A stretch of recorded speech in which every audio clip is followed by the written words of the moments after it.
Hello everyone, welcome to 6th lecture of Electrostatic Potential and Capacitance. So நம்ம லெசனில் 6th lectureக்கு வந்தாச்சு சரியா. இதுக்கு அடுத்த லெக்சர் பார்த்தோன்னா 7th lecture-ஆக இருக்கும். அசைன்மெண்ட் ஆல்ரெடி குரூப்பில் போஸ்ட் பண்ணியாச்சு கரெக்டாக. அது இல்லாமல் டெய்லி எக்ஸாம்பிள் கொஷின் அப்பப்போ நான் ஹோம்ஒர்க் கொடுத்துக்கிட்டு தான் இருக்கேன் கரெக்டாக. ஸோ இதுக்கப்புறம் பார்த்தோன்னா ஃப்ரைடே கிளாஸ்க்கு அப்புறம் 2 கிளாஸ் வந்து பஃபர் கிளாஸாக இருக்கும் சரியா. அந்த கிளாஸில் உனக்கு டவுட் இருந்துச்சுன்னா நீ என்கிட்ட டவுட் கேட்கலாம் ஓகேவா. அது நீ ஆன்லைனில் கேட்டாலும் ஓகே, நீ எப்படினாலும் கேட்கலாம் சரியா. அசைன்மெண்ட் முடிக்கலையா, அசைன்மெண்ட் முடிச்சிரு. நான் வந்து பேக்லாக் வச்சுருக்கேன், இந்த 2-3 வீடியோ நான் பார்க்கல, எங்கள் சித்தி பொண்ணுக்கு வந்து வளகாப்புன்னு அதனால் அங்கே போயிட்டேன் சரியா. அதனால் அந்த 2 லெக்சரை பார்க்கல அப்படிங்கிறவங்க அந்த டைமில் அந்த 2 லெக்சர் உட்காந்து பார்த்து முடிச்சிருங்க சரியா. லெசனோட நோட்ஸ் ரெடி பண்ணிடு சரியா. எஸ், அதே மாதிரி டெஸ்ட்டுக்கும் படிச்சிரு சரியா. ஸோ 2 லெக்சர் டைம் கிடைக்குதுன்னா அது நான் வைக்கிறத பொறுத்து. இன்றைக்கி நம்ம பார்க்க போகிறது அகெயின் ஈக்குவலன்ஸ் கெப்பாசிட்டன்ஸ். லாஸ்ட் லெக்சரில் இதே தான் பார்த்தோம், ஞாபகம் இருக்கா. ஈக்குவலன்ஸ் கெப்பாசிட்டன்ஸ் கண்டுபிடிச்சோம். பேசிக்லி அதில் என்ன சொல்லி கொடுத்தேன், சீரீஸ் அண்டு பேரலல் கனெக்ஷன் இருக்கும். சீரீஸில் இருக்குதுன்னு சொன்னால் என்னோட ஈக்குவலன்ட் எவ்வளோ இருக்கும், இது வந்து சீரீஸ்னு சொல்லுவோமே, இது சீரீஸ் ஓகே. சீரீஸில் என்ன formula, 1/C1 + 1/C2 + dot. So actually Mukesh சொன்னது கரெக்ட், இது வந்து 1/Cயோட ஃபார்முலா. அப்போ சிக்கு என்ன வந்துச்சு, சப்போஸ் 2 கெப்பாசிட்டன்ஸ் இருக்குன்னா C1 C2 ஓகேவா. யாராவது கொஞ்சமாவது எஃபர்ட் போட்டு சப்போஸ் 3 கெப்பாசிட்டர் வந்து இந்த 1/C + 1/C2 1/C1 + 1/C2 + 1/C3 வருமே, அதுக்கு ஏதாவது இதே மாதிரி ஃபார்முலா கண்டுபிடிக்கணும்னு ட்ரை பண்ணிங்களா, பண்ண மாட்டீங்க சரி. உங்களுக்காக 1/C = 1/C1 + 1/C2 + 1/C3. இப்போ நீ நல்லா இப்போ எல்சிஎம் எடுத்தனா இங்கே ஃபஸ்ட்டு டேர்ம் வந்து C1 C2 C3 வரப்போகுது. இப்போ ஃபஸ்ட்டு டேர்மில் வந்து C2 C3. செகண்ட் டேர்மில் என்ன பண்ணுவேன், C1 C3. தேர்ட் டேர்மில் C1 C2 whole divide by C1 C2 C3 கரெக்டா. இது புரியாமல் யாராச்சும் இருந்தீங்கன்னா கேட்டுக்கோ. அப்போ என்னோட சி எஃபெக்டிவ் என்ன கிடைக்குது, C1 C2 C3 divided by C1 C2 C2 C3 C1 C3. Any difficulty, புரியுதா, எஸ். இது எப்படி வந்துச்சுன்னு புரிஞ்சா. எல்சிஎம் எடுக்க போகிறேன் ஆமாவா இல்லையா. எஸ், இப்போ இதே 3 இருந்தால் என்ன பண்ணியிருப்பேன், 4 இருந்திருந்தா 3 வந்திருக்கும். டிவிஷனில் வந்து மொத்தமாக 4 வந்திருக்கும். ஃபென்டாஸ்டிக். ஈவன் நீ டைமென்ஷன் அனாலிசிஸ் வச்சு இதை ஃபீல் பண்ணு. நல்லா பாரு, கெப்பாசிட்டன்ஸ் கெப்பாசிட்டன்ஸ் கெப்பாசிட்டி கெப்பாசிட்டன்ஸ் கியூபா, டினாமினேட்டர் பாரு capacitance square capacitance square capacitance. அப்போ கெப்பாசிட்டன்ஸ் ஸ்கொயர் மேலே கெப்பாசிட்டன்ஸ் கியூப், கீழே கெப்பாசிட்டன்ஸோட ஸ்கொயர் கேன்சல் ஆகி கெப்பாசிட்டன்ஸ் வருதா இல்லையா. Very good. பேரலல்ல இந்த தொல்லை எதுவுமே இல்லை. C = C1 + C2 + C3. Capacitance சீரீஸில் கனெக்ட் பண்ணால் எஃபெக்டிவ் கெப்பாசிட்டன்ஸ் வேல்யூ பெருசாச்சு கம்மியாச்சா, கம்மியாகும் கரெக்டா. இதில் போட்டால் அதிகமாகும். Very good. இன்னைக்கு பார்த்தனா நம்ம பார்க்க போகிறது வீட் ஸ்டோன் பிரிட்ஜ் சரியா. கோதுமை மாவு கல் பாலம் ஓகே. சரி, ரொம்பவே சிம்பிள். சப்போஸ் இப்படி கொடுத்துட்டாங்கன்னு வச்சுக்கோ, உங்கள்கிட்ட வந்து என்ன கேட்குறாங்கன்னா ஃபைண்ட் த கெப்பாசிட்டன்ஸ் அக்ராஸ் இந்த பாயிண்ட் ஏன்னு வச்சுக்கோ, இந்த பாயிண்ட் பின்னு வச்சுக்கோ. ஏக்கும் பிக்கு அக்ராஸாக உன்கிட்ட கேட்குறாங்க ஓகேவா. சப்போஸ் இந்த சர்க்கியூட் இப்படி இருந்தா நீ கண்டுபிடிச்சிருவியா,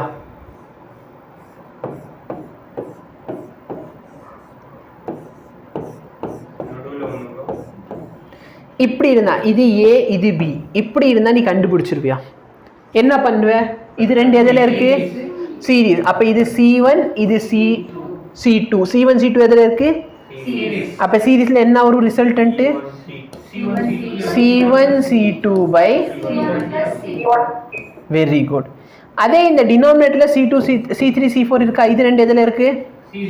அப்போ இதோட எஃபெக்ட் ரிசல்டன்ட் என்ன வரும், C3 C4 எனி டிஃபிகல்ட்டி. பிரச்சனை எங்கே இருந்துச்சு, நடுவில் வந்து ஒன்று சொருகிட்டாங்க கரெக்டாக இல்லையா. இப்போ நான் சொல்கிற கண்டிஷனை ஞாபகம் வச்சுக்கோ. இதோட டெரிவேஷன் பார்ட் எல்லாமே நம்ம கரண்ட் எலக்ட்ரிசிட்டி லெசனில் படிப்போம். நடுவுல அத போட்டு மேல சீரிஸ் கண்டுபிடிச்சு அந்த ரெண்டு parallel வச்சிட்டு அப்புறம் நடுவுல ஏன் அப்படின்னு பார்த்தனா நீ இந்த இடத்துல நடுவுல கெபாசிட்டன்ஸ் வந்த உடனே இந்த சர்க்யூட் பாரு இங்கல இருந்து ரெண்டா பிரியுது ஆமாவா இல்லையா? கரெக்ட்டா? புரியுதா? சோ அது ப்ராப்ளம் ஆயிரும். அதனால இப்படி நினைச்சேன். நீ நினைக்கிறதெல்லாம் கரெக்ட் ஆகுமா? அதான் பிரச்சனை. அது பேரலலும் இல்லை. சரியா? ஸோ அதை பற்றி நம்ம இன்டெப்த்தாக எங்கே பார்க்க போகிறோம்? நெக்ஸ்ட் லெசனில் பார்ப்போம். 3 மார்க் டெரிவேஷன் ஆகட்டும், இல்லைனா வீக் ஸ்டோன் பிரிட்ஜோட அப்ளிகேஷனில் தான் பார்த்தேன்னா மீட்டர் பிரிட்ஜ் ஒரு இன்ஸ்ட்ருமெண்ட் இருக்கும், அது நம்ம எக்ஸ்பெரிமெண்ட்டாகவும் பார்ப்போம். ஓகேவா? எஸ். இப்போ இங்கே கண்டிஷன் என்ன சொல்கிறது நல்ல ஞாபகம் வச்சுக்கோ. இந்த இடத்துல ஆப்போசிட் ஆம் தெரியுதா? ஆப்போசிட்னா என்னன்னே தெரியாதுன்னு சொல்லாது. ஆப்போசிட் தெரியும் தானே? எஸ். அப்போ இது ரெண்டுத்தையும் மல்டிப்ளை பண்ணு, என்ன கிடைக்கும் உனக்கு? C1 C3. இது ரெண்டுத்தையும் மல்டிப்ளை பண்ணா C2 C4. சப்போஸ் இதோட ப்ராடக்ட்டும் இதோட ப்ராடக்ட்டும் ஈக்குவலா இருந்தால், எதோட ப்ராடக்ட்டும் ஆப்போசிட் ஆர்ம்ல இருக்க ரெண்டுத்தோட ப்ராடக்ட் வந்து ஈக்குவலா இருந்தால் இந்த பிரிட்ஜ் வந்து பேலன்ஸ் ஆயிருச்சா? இந்த சைடுல இருக்கிறதும் அந்த சைடுல இருக்கிறது என்ன ஆயிருச்சு? பேலன்ஸ்ட் ஆயிருச்சு. அப்ப இந்த கண்டிஷன் தான் பேலன்ஸ்டு கண்டிஷன். ஓகேவா? இந்த பேலன்ஸ் கண்டிஷன்ல பார்த்தனா இதுக்குள்ளர போற கரண்ட் என்னன்னு பார்த்தனா 0. என்னது? கரண்ட் வந்து 0 ஆயிரும். ஓகேவா? இப்ப கரண்ட் அந்த இடத்துல 0 ஆனதுனால யோசிச்சு பாரு, இந்த இடத்துல கெப்பாசிட்டர் இருக்கு ஆனா கரண்டே போகல.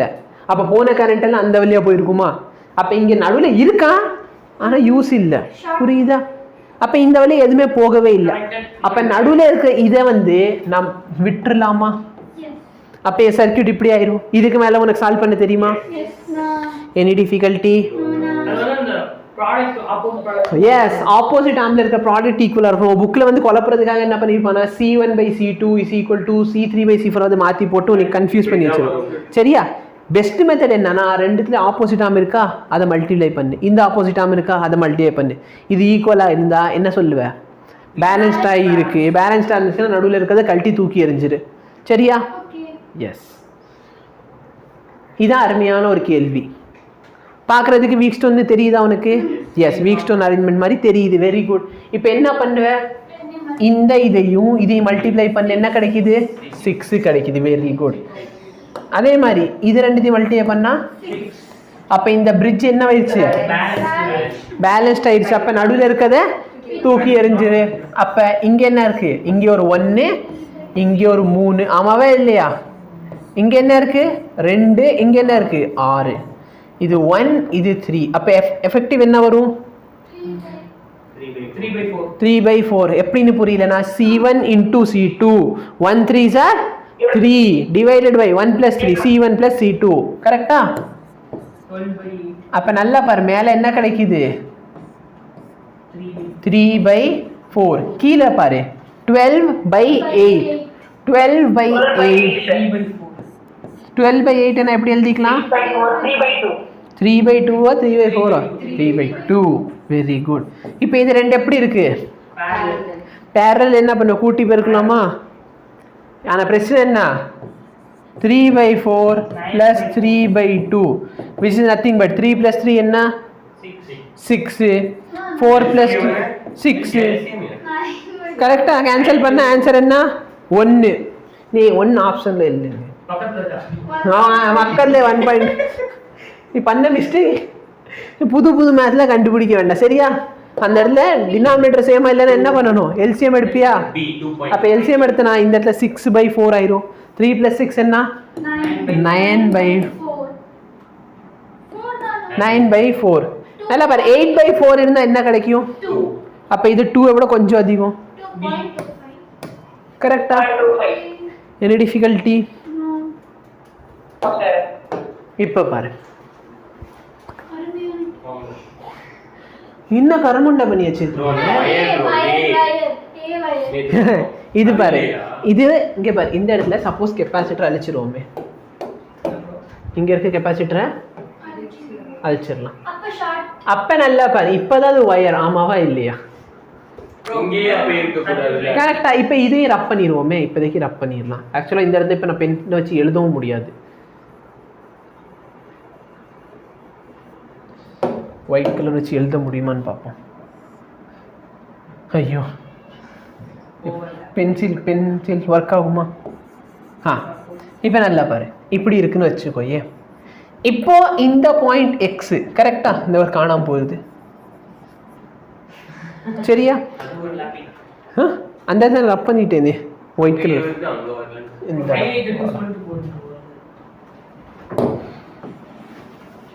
ஓகேவா? மாயமில்லை மந்திரமில்லை பாருங்க சரியா? இப்போ இருக்குன்னா நல்லா பாரு, இந்த பாயிண்ட் எக்ஸ்ன்னு சொன்னால் இது ஒயரில் கனெக்ட் பண்ணதுனால இந்த பாயிண்ட் என்னதான் எக்ஸ் தான். இப்போ இந்த பாயிண்ட் வந்து சம் ஒய்னு வச்சுக்கிட்டேன்னா ஒயரில் கனெக்ட் பண்ணதுனால இந்த பாயிண்ட் என்னதான் எனி டிஃபிகல்ட்டி? அப்போ சப்போஸ் இந்த கொஸ்டின் எப்படி சால்வ் பண்ணுறேன்னா எக்ஸுக்கும் ஒய்க்கு நடுவில் பாரு, எக்ஸுக்கு ஒய்க்கு நடுவில் இல்லை இந்த பாரு, இந்த பாயிண்ட் ஒய்னாலே இந்த பாயிண்ட் ஒய் இந்த இடத்துல இந்த எக்ஸுக்கும் ஒய்க்கு நடுவில் 5 மைக்ரோஃபாரட் கரெக்டா? இந்த எக்ஸுக்கும் ஒய்க்கு நடுவில் 10 மைக்ரோஃபாரட் கரெக்டா? இந்த எக்ஸுக்கு ஒய்க்கு நடுவில் 5 மைக்ரோஃபாரட். அப்போ ஆன்சர் என்ன 20. Any difficulty? Yes. But question அது கிடையாது, ஆமாவா இல்லையா? இப்போ நீ என்ன சொல்வே, இந்த பாயிண்ட் எக்ஸ்ன்னு சொன்னால் இந்த பாயிண்ட் எக்ஸ் தான். எப்படிங்க அங்கே ஒரு கெப்பாசிட்டர் இருக்கா? அப்போ எப்படி சார் காமன் பொட்டன்ஷியல் இருக்கும்? கரெக்டா இல்லையா? புரியுதா? ஃபென்டாஸ்டிக். அப்போ இந்த பாயிண்ட் எக்ஸ், இந்த பாயிண்ட் என்ன சம் ஒய்னு வச்சுக்கோ சரியா? இப்போ நல்லா பாரு, இந்த பாயிண்ட் வந்து எது கூட கனெக்ஷன்ல இல்லை. Let me say some A and some okay. புரியுதா? Any difficulty? நோ. இப்போ நல்லா பாரு, எக்ஸ்லேருந்து ஒய்க்கு போகிறதுக்கு நடுவில் எத்தனை பாயிண்ட் இருக்குது? எனக்கு 2 பாயிண்ட்ஸ் இருக்குது கரெக்டா? அப்போ நான் இங்கே தான் எக்ஸு, இங்கே ஒய், இதுக்கு நடுவில் எத்தனை பாயிண்ட் இருக்குது? 2 பாயிண்ட். ஏபி இப்படி வச்சுக்கலாமா? இப்போ பாரு, எக்ஸுக்கும் ஏக்கும் நடுவில் தெரியுதா கண்ணுக்கு நல்லா? திறந்து பாரு 5. இப்போ நல்லா பாரு, எக்ஸுக்கும் ஒரு 5, எக்ஸுக்கும் பிக்கும் நடுவில் ஒரு நேற்று கேட்டு எஸ் வந்தா. இப்போ பாரு, பிக்கும் ஒய்க்கும் நடுவில் 5, பிக்கும் ஒய்க்கு நடுவில் 5, ஏக்கும் ஒய்க்கும் நடுவில் நல்லா பாரு, ஏக்கும் பிக்கும் நடுவில் எனி டிஃபிகல்ட்டி? என்ன வந்துருச்சு? இது என்ன வந்துருச்சு? இப்போ ஒன்று கன்ஃபியூஸ் பண்ணுறதுக்கு நான் என்ன பண்ணுறேன்னா, கொஸ்டினில் வந்து ஏக்கும் பிக்கும் நடுவில் கேட்குறேன்னு வச்சுக்கோ. கொஸ்டின் என்ன? இப்போ வந்து capacitance between a and b. ஓ equivalent capacitance a and b தான் கேட்டிருக்காங்களா? ஆக்சுவலாக வெயிட் பண்ணு, ஆக்சுவலாக இப்போ இந்த கொஸ்டின் தப்பு சரியா? நான் இந்த இடத்துல பாயிண்ட் மாற்றிக்கிறேன். ஏன்னா பொதுவாக வீக்ஸ்டோன் பிரிட்ஜில் வச்சுக்கிட்டு ஏபிக்கு கேட்க மாட்டாங்க. பட் எஸ் நான் உனக்கு சொல்லி கொடுக்குறேன், சப்போஸ் ஏக்கும் பிக்கும் கேட்டாலும் நீ எப்படி சால்வ் பண்ணலாம் அப்படின்னு.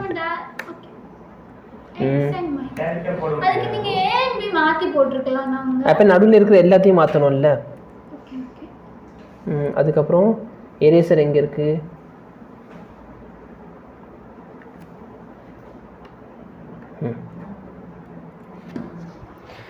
இப்போ லெட் மீ சே கொஸ்டின் என்ன கேட்குறாங்கன்னா ஏக்கும் பிக்கு நடுவில் கேட்குறான். இப்போ கொஸ்டினை பாரு சரியா? ஏக்கும் பிக்கும் நடுவில் கேட்குறான்னா நல்லா பாரு, வந்த கரண்ட் இப்படி போகும் இப்படி போகும் இப்படி போகும் கரெக்டா? அப்போ எனக்கு ஒரு 3 பேரலல் சர்க்கியூட் மாதிரி தெரியுதா இல்லையா? நான் சொல்கிறேன் புரியுதா? இப்படி கரண்ட் வருதுன்னா இப்படி போகுது இப்படி போகுது இப்படி போகுது, அப்போ ஒரு பேரலல் சர்க்கியூட்டா? அப்போ 5க்கும் 5க்கும் போட்டால் இது ரெண்டுமே எதில் இருக்குது? 5 எதில் இருக்குது? சீரீஸில். அப்போ என்ன வரும்? 2.5. இங்கே 5 எதில் இருக்குது? சீரீஸில். அப்போ 2.5.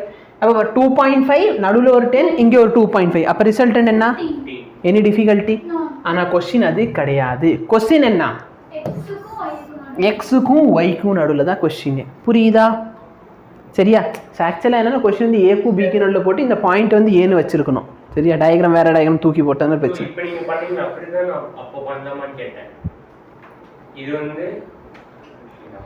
சரி நல்லா பாரு, இப்படி போகிறப்ப வோல்டேஜ் 3ஆ பிரியல கரெக்டாக இல்லையா? இப்படி போகிறப்ப வோல்டேஜ் மேலே கீழே மட்டும்தானே பிரியுது. எப்போ பிரிஞ்சிருக்கும்? சப்போஸ் நான் இதை கழட்டி இப்படி மாட்டிடலன்னு வச்சுக்கோங்க, இதுக்கு நடுவில் மாட்டிட்டேன்னு சொன்னால் இந்த கொஸ்டின் பாரு, மேலே போகுது நடுவில் போகுது கீழே போகுது. அப்போ இது வீக்ஸ்டோன் பிரிட்ஜ் கிடையாது, ஆமாவா இல்லையா? இது டைரெக்டாக போகுது. அப்போ எப்போ வீக்ஸ்டோன் பிரிட்ஜ் ஆகும்? இப்படி போகிறப்ப நான் இதுக்கு அக்ராஸாக கேட்குறேன்னு வச்சுக்கோ, அப்போ அது வீக்ஸ்டோன் பிரிட்ஜ் ஆகும். புரியுதா? இப்போ நல்லா பாரு, இதுக்கும் நடுவில் கேட்குறாங்க. ஃபர்ஸ்ட் ஆஃப் ஆல் இது வீக்ஸ்டோன் பிரிட்ஜ் ஆயிடுச்சா?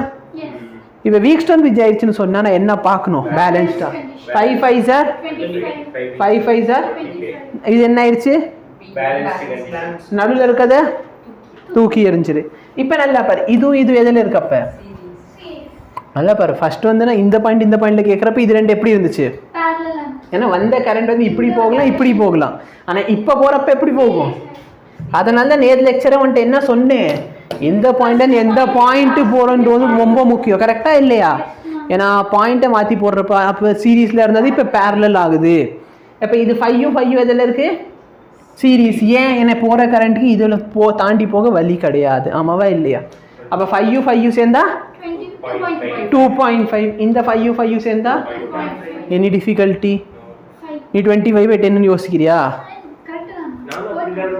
சி நல்லா பாரு இது ரெண்டு ஈக்குவலா? அப்போ 5/2 கரெக்டா இல்லையா? அப்போ நல்லா பாரு, இது 2.5 இது 2.5 எதில் இருக்கு?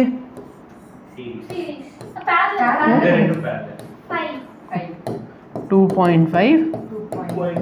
ஆன்சர் என்ன? Any difficulty? ஆன்லைனில் இருக்கிறவங்களுக்கு புரியுதா? இங்கே பாரு, சரியா? சேம் கொஸ்டின் அங்கே வந்து என்ன கொடுத்துருந்தேன் நான் பேசிக் எக்ஸாம்பிளில் 5 கொடுத்தேன். இவன் 6 5 யூஸ் பண்ண ஆன்சர் என்ன? 6 யூஸ் பண்ண ஆன்சர் இல்லை. அப்பெல்லாம் சும்மா சொல்லாதீங்க. சரி, எக்ஸுக்கும் ஒய்க்கும் நடுவில் வேணும். அப்போ டயக்ராம் ஃபர்ஸ்ட் சிம்பிளிஃபை பண்ண போகிறேன். நல்லா பாரு, இந்த பாயிண்ட் வந்து எக்ஸ் ஆயிடுச்சா? ஏன்னா இது வயரில் கனெக்டட். கரெக்டாக இல்லையா? அதே மாதிரி பாருனே, இது வயர் தானே. நல்லா பாரு, நடுவில் இருக்கா இல்லையா? நானா பேசிக்கிட்டு இருக்கேன் இப்பெல்லாம் வைத்தியம் மாதிரி. நீங்களாம் எந்த பைத்தியத்தனமும் பண்ணிடக்கூடாதுன்ட்டு நானே பண்ணிக்கிட்டு இருக்கேன். இப்போ நல்லா பாரு, எக்ஸில் இருந்து ஒய்க்கு நடுவில் 2 பாயிண்ட் தெரியுதா? அப்போ எக்ஸில் இருந்து ஒய்க்கு நடுவில் நல்லா பாரு, சி அண்டு பி. எக்ஸுக்கும் சிக்கும் நடுவில் ஒரு 6ஆ? கரெக்டா? காமிச்சிடணும். அப்புறம் எதுக்குன்னு எந்த இது எக்ஸுக்கும் பிக்கு நடுவில், சிக்கும் ஒய்க்கும் இங்கே இருக்கு பாரு, சிக்கும் ஒய்க்கு நடுவில் 6, பிக்கும் ஒய்க்கும் நடுவில். கரெக்டா? நடுவில். சரி, இப்போ நான் வந்துட்டு கொஸ்டினை மாற்றிடுறேன். நல்லா பாரு, இதுக்கும் நடுவில் எவ்வளோ? நல்லா பாரு, இது 6ஆ? எதில் இருக்கு? சீரீஸில். அப்போ 6 6 சீரீஸ் தான் பாதி ஆயிருமா? 3. அப்போ இது 3. இதே மாதிரி 6 6 ஏதா 3 நடுவில். அப்போ 3 இதில் பேரலல். அப்போ ஆன்சர் என்ன? 3 + 3 + 20 23ஆ? 26. ஓகே. ஏன்னா கொஸ்டின் அது இல்லை, கொஸ்டின் இது. நல்லா பாரு, இப்போ 6 எதில் இருக்குது? ஃபர்ஸ்ட் ஆஃப் ஆல் நான் என்ன பண்ணணும்? வீக்ஸ்டோன் பிரிட்ஜ் வந்து பேலன்ஸ் ஆகுதான்னு பார்க்கணும். 6 6 எனி டிஃபிகல்ட்டி? பேலன்ஸா? நடுவில் இருக்கத தூக்கி எறிஞ்சிரு. இப்போ 6 சேர்த்துருவியா? எதில் சேர்ப்ப? சீரீஸாக பேரலா? நல்லா பாரு, எக்ஸ்லேருந்து போகிற கரண்ட்டுக்கு இங்கிட்டு போகிற வழி இல்லை. ஏன்னா பேலன்ஸ் ஆயிடுச்சு. பேலன்ஸ்னால் இங்கே கரண்ட் போக முடியாது. அப்போ கரண்ட் இப்படி போகும். அப்போ என்ன ஆயிடுச்சு? சீரீஸ் ஆயிடுச்சு. அப்போ 6க்கும்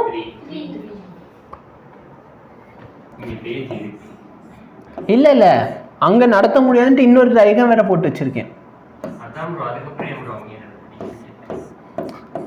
அங்கே நடத்துகிறப்ப புரியலையா சொல்லு? இப்போ 3 சேர்த்தா கொஸ்டின் முடிஞ்சா?